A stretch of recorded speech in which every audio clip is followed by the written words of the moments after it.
अब जो प्रसंग चल रहा है वहीं आते, इसी आधार से परमात्मा उस लड़की को मिले राबिया को जाकर के। 12-13 वर्ष की लड़की थी, खेतों से चारा लेकर आ रही थी।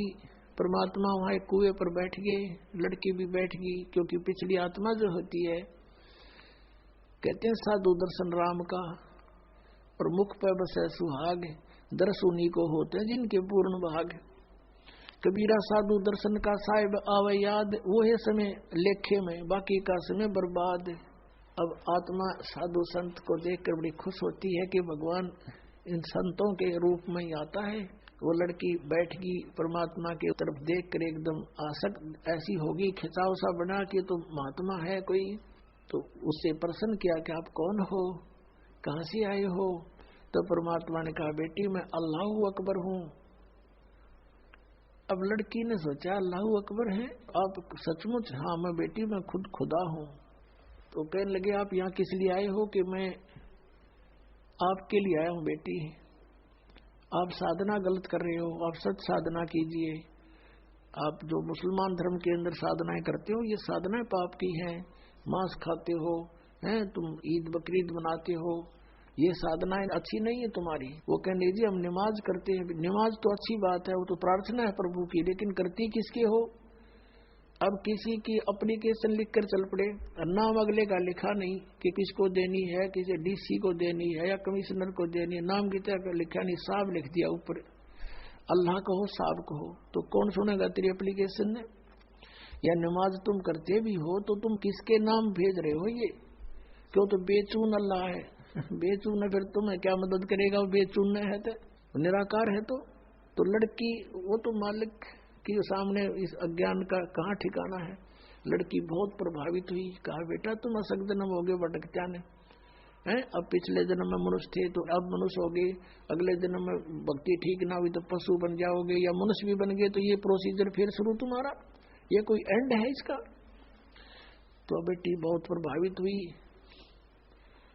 और उसने कहा भगवान फिर क्या करूं? कि बेटी उपदेश ले मेरे से और भक्ति कर डट के, अपना भजन किया करे।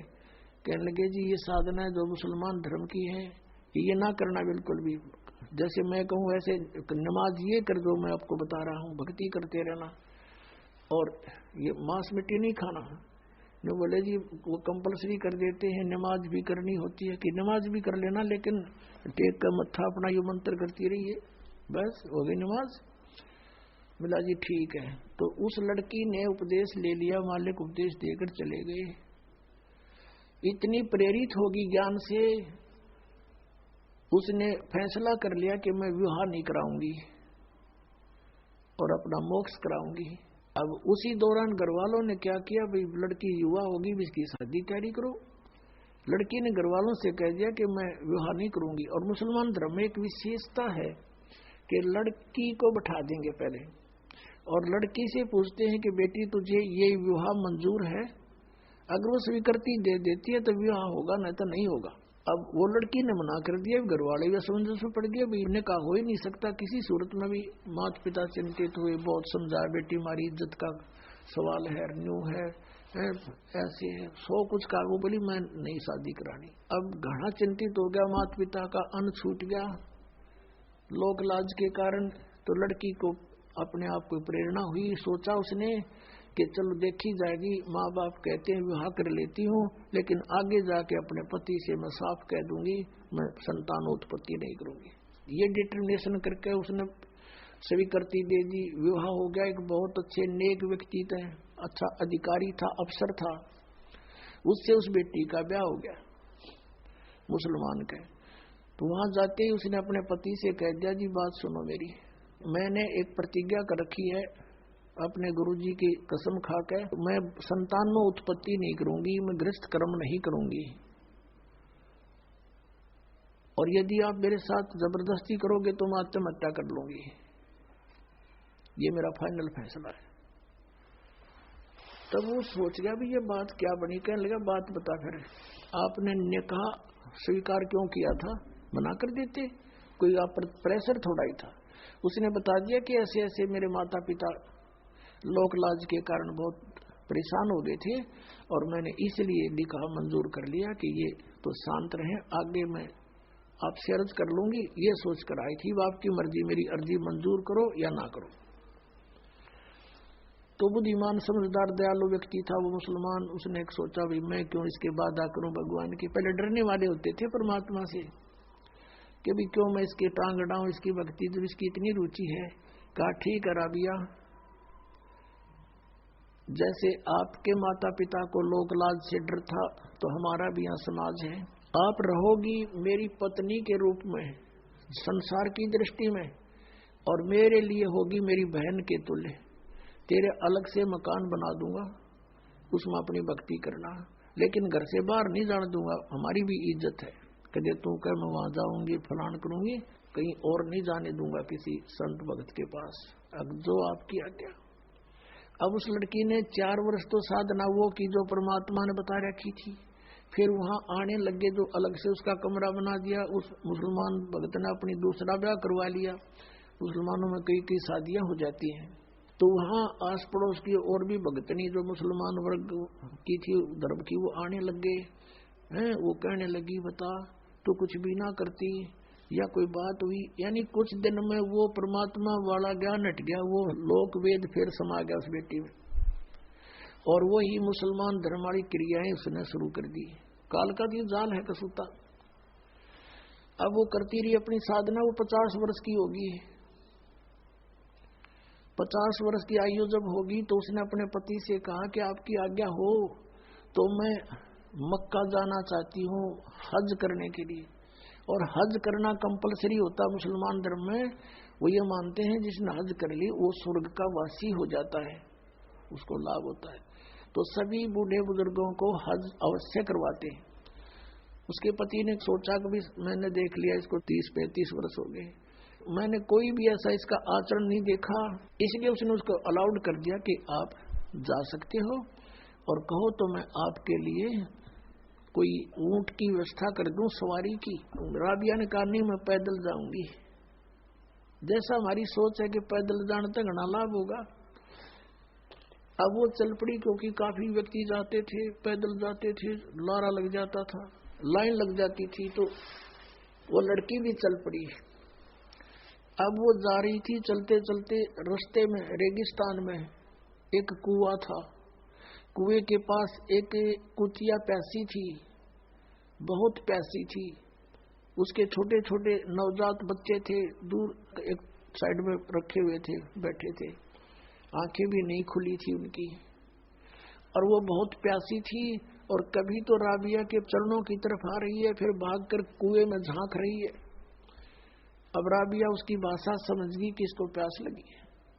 कुएं पर देखा तो वहां कोई बाल्टी नहीं, कोई रस्सा नहीं, आसपास कोई गांव नहीं, कोई और व्यक्ति आसपास नजर नहीं आ रहा जहां से कोई साधन मांग लाऊं। अब उस लड़की ने आव देखा ना ताव देखा, अपने बाल पाड़े, लंबे लंबे बाल थे, वो बाल पाड़े न एक एक बाल फटाफट सारे बाल पाड़ के और एक रस्सी बनाई। ये है मुसलमान, ये मांस खावर उदमस्ता रहे, ये मुसलमान नहीं है। वह लड़की थी मुसलमान। कहते दया बिना दरवेश कसाई, जिसके दया नहीं वो भगत किसा। लंबी लंबी इतनी लंबी रस्सी बांटी अपने बाड़ाते हैं, बहुत नीचे दल होते थे, और अपने वस्त्र निकाल कर, पहले मोटे मोटे खद्दर के कपड़े होते थे, वो कपड़े निकाल कर उसका बांध के और पानी में भिगोए। एक मटका पड़ा था टूटा हुआ घड़ा, आधा हिस्सा उसको निचोड़ा और उसमें डाल दे, कुतिया टूट कर पड़ गई, साथ की साथ पी जावे। तो कुतिया को पानी से छकाया और अपना जो लहू लुहान होगी थी वो कपड़े ऐसे अपने कपड़ों से पोंछ के उनको धो धा के सूखा झाड़ झूड़ के से और पहन लिए, और पहन के चलने की तैयारी की थी मक्का में। कहते वो मक्का वाली बिल्डिंग एज इट इज उठ के और वहां आ खड़ी हुई उस कुएं के साथ में, जैसे प्लेटफार्म पर रेलगाड़ी लग जाती है। उसने देखा मक्का, मक्का पहुंच गई, मैं सपना सा हो गया, एकदम दौड़ के उसमें चढ़ी। चलते ही वो वहां से उठा और उसमें सारे यात्री उसमें जितने जा रहे थे माथा मुथा टेके थे वो सारे उसके अंदर, और वहां मक्का है नहीं स्थान पर, वहां सारे देखें कित गया वो हमारा मक्का। तो फिर कुछ देर के बाद वो विमान की तरह वापस जाके वहीं स्थापित हो गया। अब इस कारण से पूरे मुसलमान धर्म में उस क्षेत्र में ये हो गया, वह भक्ति होता राबिया कैसी, भक्ति होता राबिया जैसी। मक्का भी वहां बुला लिया राबिया ने, पक्का इसके लिए वहां पहुंच गया। अपने आत्मा ये समझना कि जैसे दास आपको बता रहा था कि पहले जो भी हमें सुख होता था या कोई घर में ऐसी अच्छी घटना होती थी तो हम ये सोचा करते थे जो साधनाएं हम कर रहे हैं इसी से हुआ हमारा। और ये थे पिछले पुण्य, उन पुण्यों से उसके अंदर दया हुई, दया से उसमें इतनी हिम्मत आई कि बाल पाड़ दूं, पाड़ के दिखाओ 4 बाल, आप पता लग जा। तो पिछले संस्कार से इसने प्रबल किया, करे करा वैसा यहाँ मन में लहर उठा, दादू सदर जीव के आप बगल हो जा। उसके बाद वो तो उधर तो प्रशंसा की पात्र बन गई, सब जगह गुणगांव है। अगला जन्म उसका एक बनसुरी नाम की लड़की का हुआ, बनसुरी नाम की लड़की का। और उसने फिर इतने राग रूग गाए, यानी वो डांस डोंस करने वाली जो ये होती है ना लड़कियां, उसका जन्म हो गया। लेकिन आस्था भगवान की फिर भी, तो वो मक्का में गई और उसने ये सुना था कि अभी मक्का में जिसकी मृत्यु हो जाती है वह सीधी भिष्ट चली जाती है स्वर्ग में। अब पिछले संस्कार परमात्मा की भक्ति कर रखी, 4 वर्ष वो अंगड़ाई ले रहे थे, उसमें इतनी हिम्मत आवे थी। उस लड़की ने क्या किया कि मक्का में अपनी गर्दन काट दी। अब मोक्ष तो चाहिए, 50-55 साल की उम्र होगी थी कि मोक्ष चाहिए हमें, और मक्का में कहते मर जाता, वहां का लोक वेद दंत कथा है कि मक्के में जो मर जाता सीधा भ्रष्ट जाता है। तो उसने वही गर्दन काट दी और सब ने न्यू हो गया, भाई बनसुरी तो गई स्वर्ग में, बनसुरी सीधी गई स्वर्ग में, क्योंकि मक्का में उसने अपनी कुर्बानी दे दी। तो मुसलमान इसको कहते हैं जो अपनी कुर्बानी दे, बकरियां के गल काटे वह कुर्बानी है। वो तो कुर्बानी ले रहे हो तुम तो खून पी रहे हो दूसरों का। ऐसे ही हिंदू लोग करते हैं, बकरियां चढ़ाते हैं माता के, माता वो बकरे खावेगी, काजू खाओगी, किशमिश खाओगी, तो जलेबी खाओगी। इस गंद ने कौन खावे, आप पे खा बनाओ और आप पे खाओ और माता के सर लावे। अब उसके बाद उसका जन्म हुआ एक शेख तकी नाम का मुसलमान पीर था, राजा सिकंदर लोधी का, दिल्ली का बादशाह एक सिकंदर लोधी राजा हुआ है।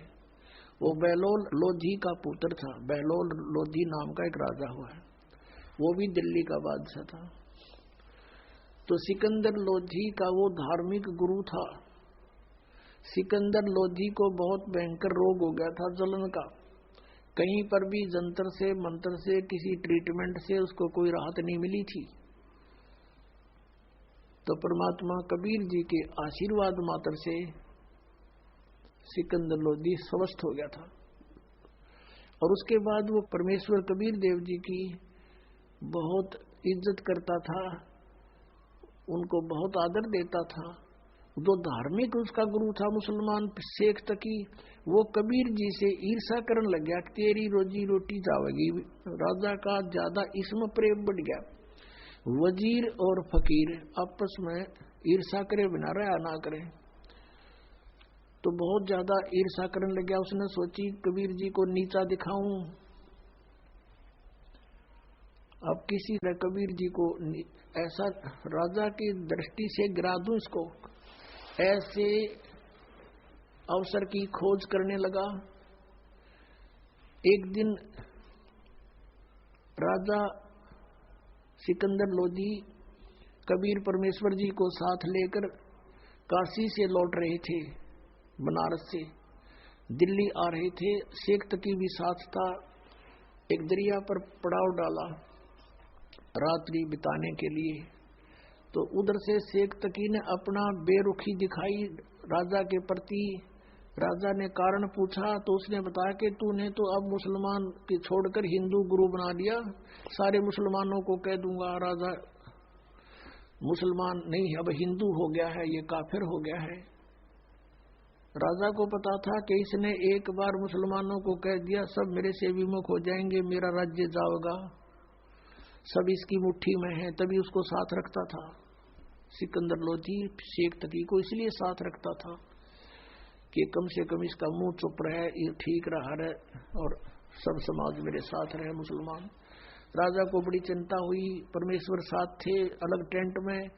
राजा से पूछा कि क्या कारण है, टेंशन किस बात की।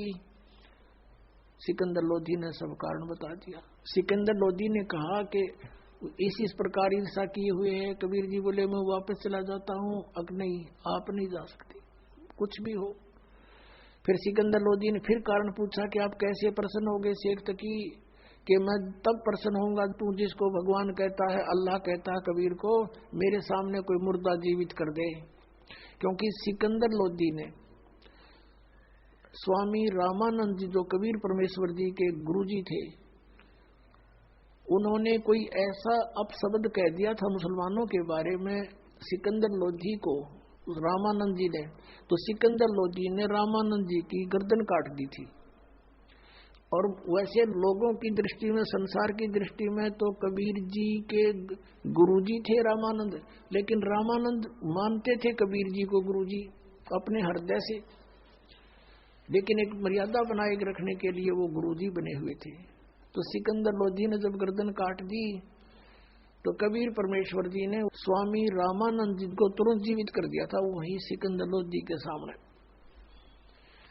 एक तो वो देखा अपनी आंखों के सामने भगवान की लीला, और फिर अपना जलन का रोग उसका ठीक हो गया। इस कारण से वो इतना प्रभावित हो गया था। और शेख तकी को भी उसने आकर ये बताया था, हे पीर जी, ये तो अल्लाह का रूप आए हुए, मेरा दर्द ठीक हो गया, सारा रोग नाश हो गया।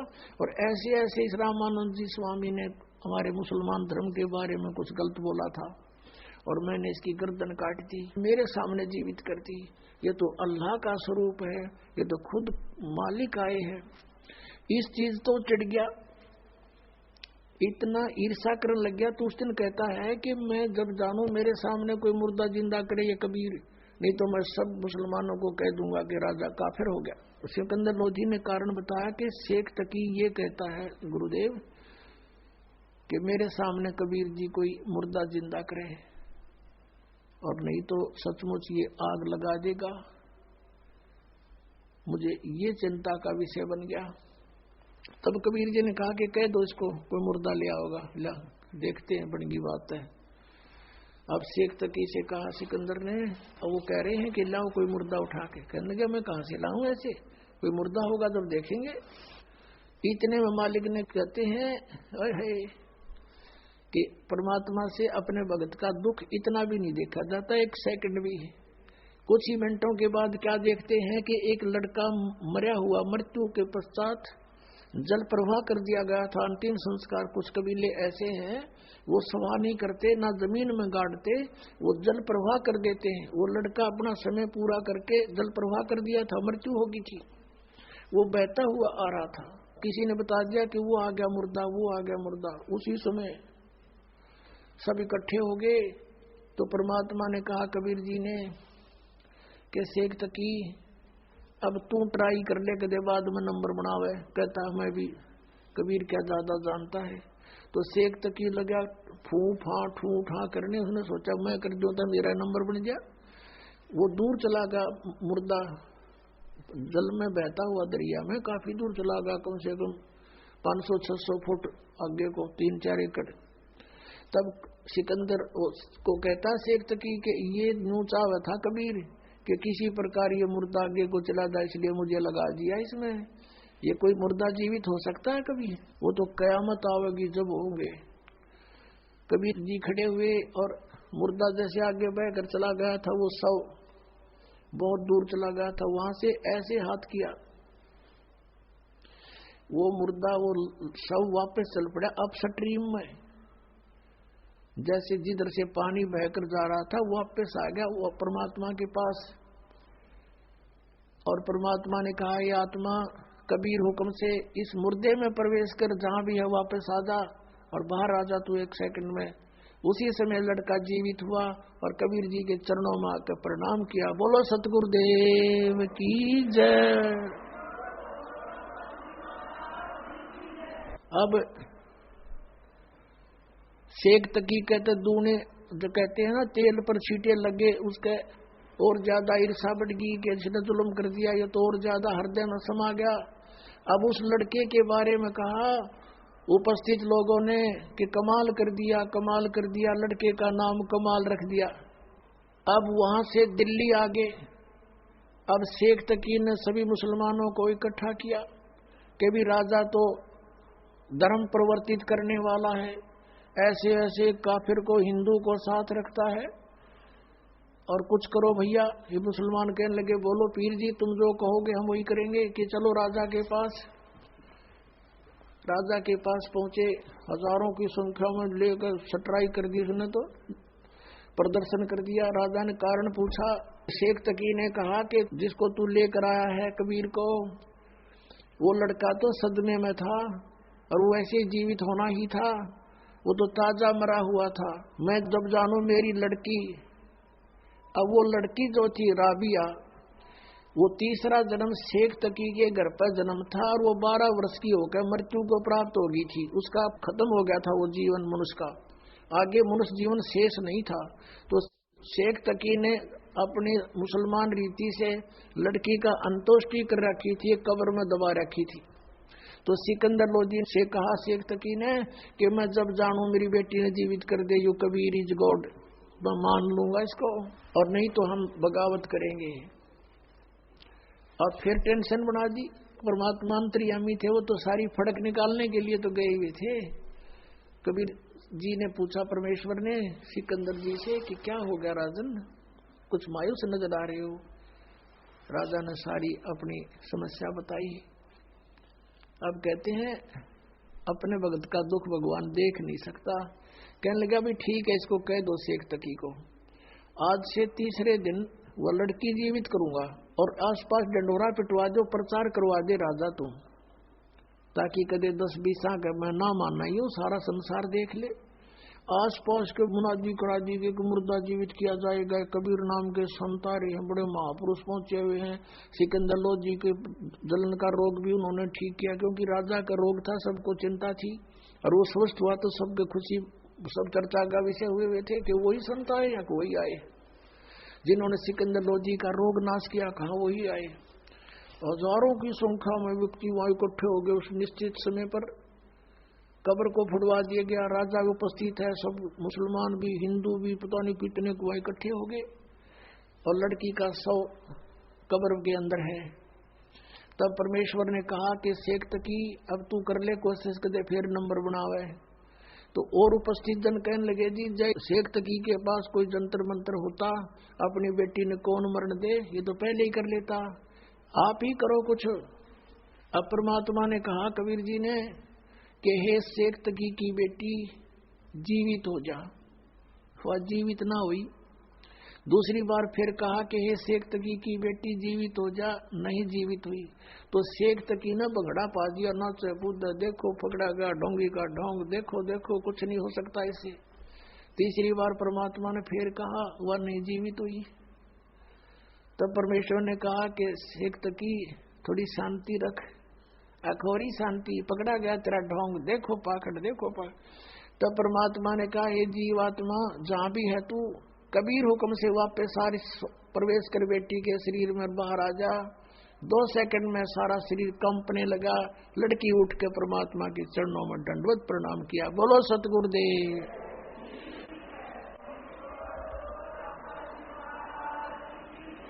तब सभी ने कहा कि महाराज ने कमाल कर दिया, कमाल कर दिया। लड़की का नाम कमाली रखा और अपनी बेटी के रूप में रखा। ऐसे ही कमाल लड़का जो जिंदा किया था 12 वर्ष का, सभी ने कहा कमाल कर दिया, कमाल कर दिया।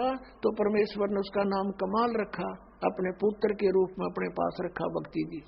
अब वो लड़की जब जीवित हुई, परमेश्वर ने कहा बेटी जा तेरे पिता के साथ में, और उधर से उसको पिछले अपने जन्मों की चेतना दे दी। परमात्मा ने अपने आशीर्वाद से उसकी जीव दृष्टि खोल दी।